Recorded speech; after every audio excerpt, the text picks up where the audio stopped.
Hay algo muy común en un corazón rebelde a Dios: su dureza.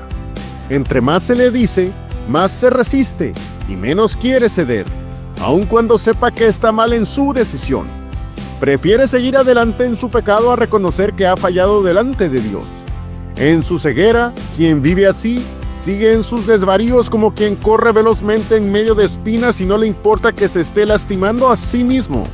Dice que está bien y que su vida va de maravilla, pero sabe que lo que vive es todo menos una maravillosa vida. Ezequiel 22:14. ¿Estará firme tu corazón? ¿Tus manos serán fuertes en los días que obraré yo contra ti? Yo, Jehová, he hablado y harélo. Miren cómo dice Dios: obraré yo contra ti. Vean qué palabras tan fuertes declara nuestro Dios. ¿Tus manos serán fuertes en los días que obraré yo contra ti? Cuando llegó el día señalado por Dios, se acabaron los fanfarrones. Nadie desafía a Dios frente a una tempestad en el mar, aunque quisieran hacerlo. Satanás mismo se arrodillará en el día final y confesará que Cristo es el Señor, a la gloria del Dios Padre, así como cada uno de nosotros, y nadie se mantiene firme ante su presencia. Ciudad sin Dios. Hijo del hombre, la casa de Israel se me ha tornado en escoria. Todos ellos son metal y estaño y hierro y plomo en medio del horno. Escorias de plata se tornaron. Ezequiel capítulo 22, versículo 18. Estamos en el segundo mensaje de esta serie que titulé Ciudad sin Dios, tomada del capítulo 22 del libro de Ezequiel. En esta ocasión, el mensaje se llama El juicio sobre Jerusalén, fuego y destrucción como purificación de la ciudad sin Dios. Veremos ahora los instrumentos que Dios tiene para ejecutar su castigo y lo que en realidad tiene en mente para realizar y solucionar de fondo el asunto de la rebeldía de parte de su pueblo. Si no tuviste la oportunidad, te invito a escuchar el mensaje anterior para tener presente el contexto de todo este capítulo y encuentres una mejor edificación en la palabra de nuestro Dios, que es lo que más importa. Antes de comenzar, quisiera tomar un poco de tiempo para mostrar cómo se le quitan las impurezas a un metal, especialmente los preciosos, para que sean útiles para lo que son fabricados. Todo esto será a propósito para ilustrar los versículos que tocaremos en este mensaje. Los metales, al ser sacados de las minas, contienen impurezas tan incrustadas en su estructura que solo hay un método para purificarlos. Hay que fundirlos. Simplemente no hay métodos alternativos y es un desperdicio de tiempo, dinero y esfuerzo tratar de buscar otra manera de hacerlo. Y si aún se encontrara dicha manera alternativa, lo cual, entre paréntesis, por cierto, se me hace difícil de creer, no superaría la eficacia que el horno de fuego tiene para quitar esas impurezas, que a propósito tienen un nombre: escoria. Al fundir el metal, haciéndose líquido, inmediatamente sale a flote la indeseable escoria, y solo es cuestión de retirarla de la superficie del preciado metal fundido, que es finalmente el que importa. Por supuesto, la escoria se desecha, ya que no sirve para nada. Haciendo una analogía, haremos de cuenta que Israel era como ese metal precioso llamado pueblo de Dios, y en estos momentos de su historia ya no eran esa gente que mostraba brillo de Dios en ellos. De hecho, recordemos cómo terminamos el mensaje anterior.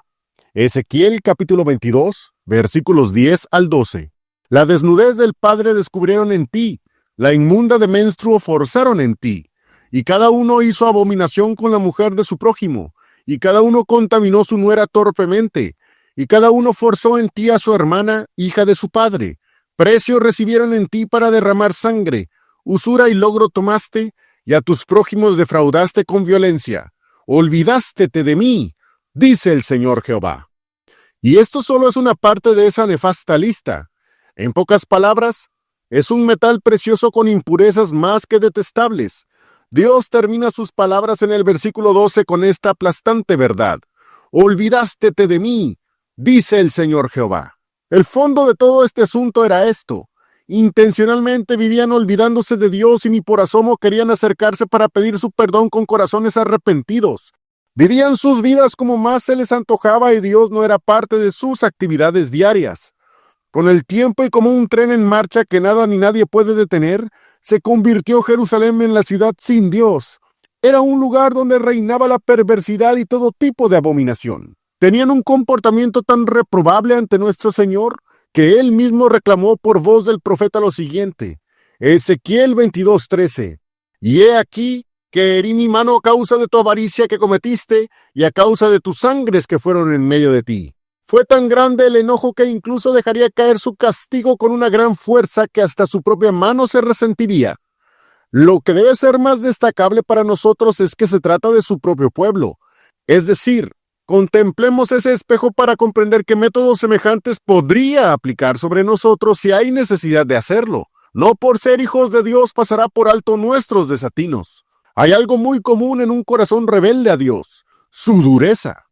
Entre más se le dice, más se resiste y menos quiere ceder, aun cuando sepa que está mal en su decisión. Prefiere seguir adelante en su pecado a reconocer que ha fallado delante de Dios. En su ceguera, quien vive así, sigue en sus desvaríos como quien corre velozmente en medio de espinas y no le importa que se esté lastimando a sí mismo. Dice que está bien y que su vida va de maravilla, pero sabe que lo que vive es todo menos una maravillosa vida. Ezequiel 22:14. ¿Estará firme tu corazón? ¿Tus manos serán fuertes en los días que obraré yo contra ti? Yo, Jehová, he hablado y harélo. Miren cómo dice Dios: obraré yo contra ti. Vean qué palabras tan fuertes declara nuestro Dios. ¿Tus manos serán fuertes en los días que obraré yo contra ti? Cuando llegó el día señalado por Dios, se acabaron los fanfarrones. Nadie desafía a Dios frente a una tempestad en el mar, aunque quisieran hacerlo. Satanás mismo se arrodillará en el día final y confesará que Cristo es el Señor, a la gloria del Dios Padre, así como cada uno de nosotros, y nadie se mantiene firme ante su presencia. Vean pues que Dios no está jugando cuando tiene que lidiar con nuestros pecados. Yo, Jehová, he hablado y harélo. Todo esto sucedió y tenemos como testimonio el libro de las Lamentaciones para que no quede duda que Dios cumple cabalmente lo que promete, aun en lo tocante a sus juicios y castigos. ¿Será que existe alguna aplicación práctica para nuestras vidas? El cristianismo, por lo tanto, no es un sistema religioso con discursos que quien quiere los toma y quien quiere no, y de la manera que mejor le parezca. No, para nada es eso. Dios no está para que se amolde a nuestros caprichos y deseos. No es verdad eso que dicen que nos pide permiso para entrar en nuestras vidas. El que puede destruir ciudades enteras con terremotos es detenido cuando nosotros le decimos no.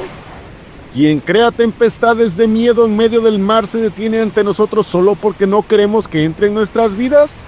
Eso no lo he visto en mi Biblia. Ese definitivamente no es el Dios de la Biblia. El gran Señor Jehová es todopoderoso y nadie lo detiene. Y si debe hacer algo en nuestra vida, ¿lo podemos detener? ¿Qué ilusión tan absurda es esa? Mejor es dejarlo hacer lo que tiene determinado. Eso dará mejores resultados que nuestras ideas tan poco inteligentes. Miremos entonces qué designios determinó Dios sobre su pueblo. Fueron dos cosas que ejecutó sobre Israel. 1. La dispersión de su pueblo por medio de la invasión caldea. Y 2. La destrucción de Jerusalén como fuego purificador que funde la plata y quita la escoria. Sigamos leyendo entonces. Ezequiel 22, versículos 15 y 16. Y yo te esparciré por las gentes y te aventaré por las tierras, y haré fenecer de ti tu inmundicia. Y tomarás heredad en ti a los ojos de las gentes, y sabrás que yo soy Jehová. Se les dijo muy claramente lo que iba a suceder. Pretexto no tuvieron cuando todo esto pasó. No podían decir que no sabían. Esta palabra, independientemente si la quisieron recibir o no, llegó hasta sus oídos y bien que la entendieron. Si la oían de buena gana, la rechazaban o simplemente la ignoraban, eso no servía de nada si no la aceptaban y con ella cambiaban sus vidas. ¿Será posible que nos demos cuenta cómo Dios habla a las nuestras? Es cierto que dentro de nosotros hay una tendencia a pecar, y quien diga que ya no falla hace mentiroso a Dios.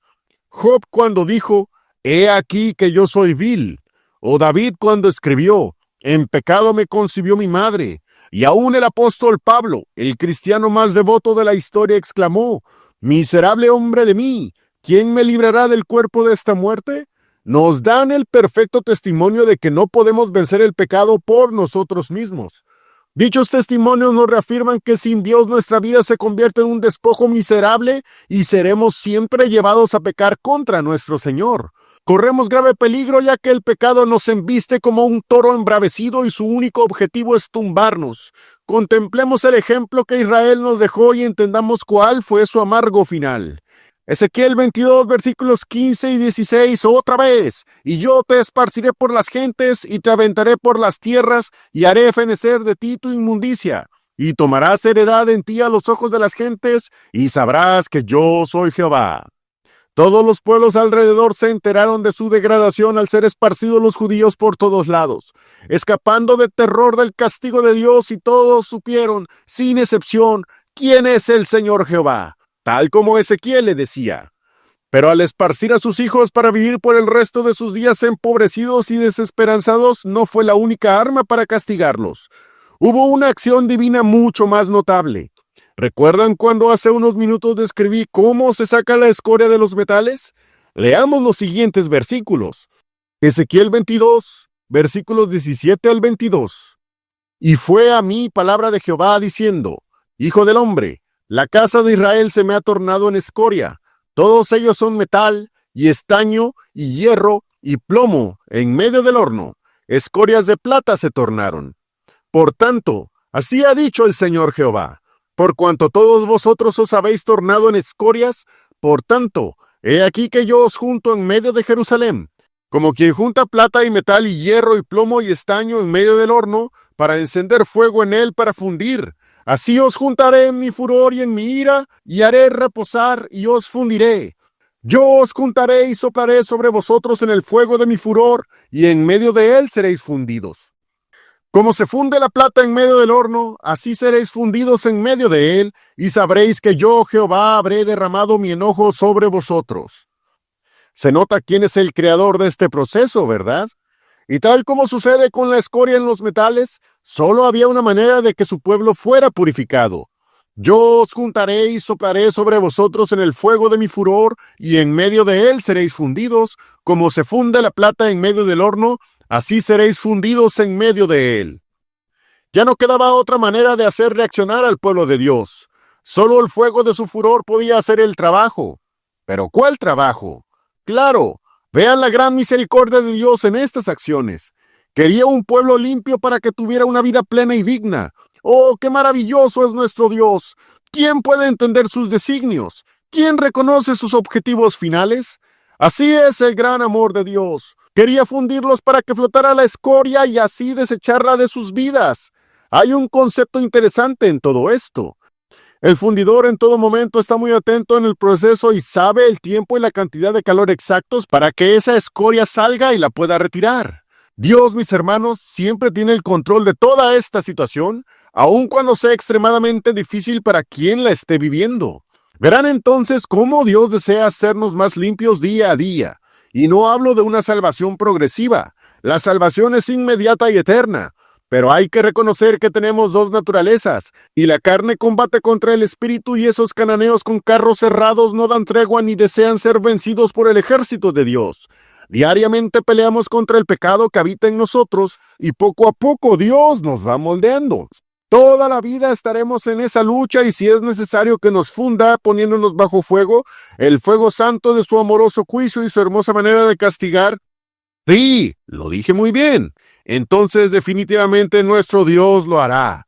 Miren algo muy interesante en los versículos 19 y 20.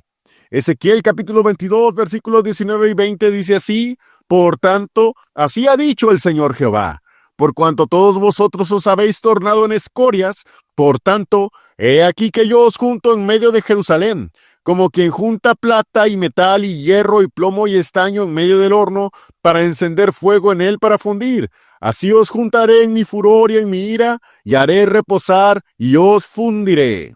Cuando Nabucodonosor incursionó en Judá, los judíos pensaron que Jerusalén sería la ciudad más segura y todos se fueron a, entre comillas, refugiar allí. El Señor los estaba dirigiendo intencionalmente a la ciudad sin Dios, y allí serían fundidos bajo su fuego, usando para ello al emperador caldeo, su siervo Nabucodonosor. Qué ilusos fueron cuando pensaron que la detestable Jerusalén era su gran refugio, en vez de buscar a Dios. Hermano, tu salvación y libertad no se encuentran en este mundo depravado. Cristo es el único refugio al que podemos allegarnos para alcanzar misericordia y oportuno socorro.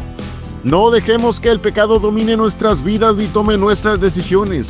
Miren lo que Israel tuvo que recibir. Ezequiel 22, versículos 21 y 22. Yo os juntaré y soplaré sobre vosotros en el fuego de mi furor, y en medio de él seréis fundidos.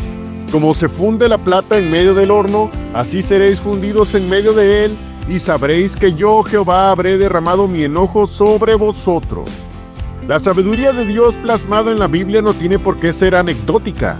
No podemos esperar conocer estas cosas para después guardarlas en un cajón. La teología bíblica no es para teorizar ni alimentar nuestra erudita egolatría. Mis hermanos, Dios nos ayude con tus enseñanzas a que nuestras vidas sean mejores, ciertamente paso a paso, pero como dijo Pablo alguna vez, prosiguiendo al blanco, a la soberana vocación de Dios. Hasta aquí dejamos esta reflexión. Que nuestro Dios Todopoderoso siempre te bendiga y te guarde. Amén.